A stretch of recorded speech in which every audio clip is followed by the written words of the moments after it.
छोरी रानी मोर मना ये मुना ये सोना कर ले छोरी रानी मोर मना।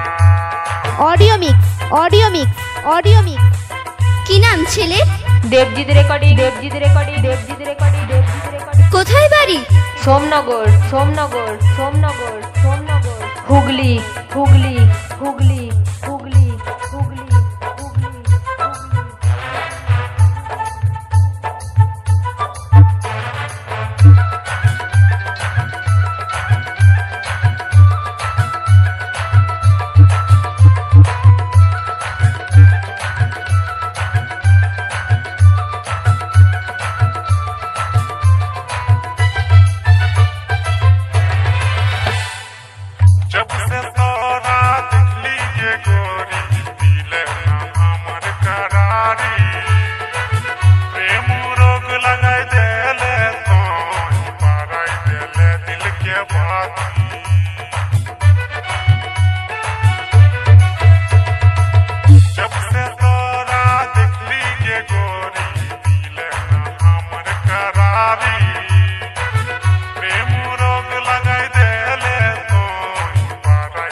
छोरी रानी मोर मना ये मुना ये सोना कर ले छोरी रानी मोर मना।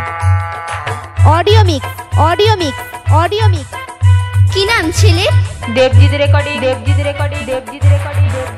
কোথায় বাড়ি? সোমনগর হুগলি।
छोरी रानी मोर मना ये मुना ये सोना कर ले छोरी रानी मोर मना।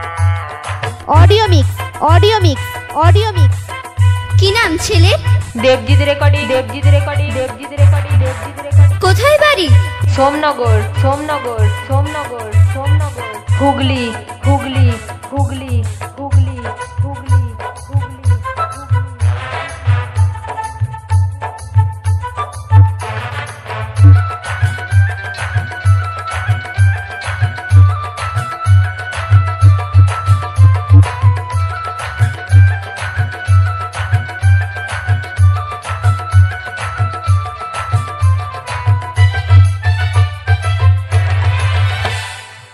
तोरे नाम कर ली रानी हमें ये सारा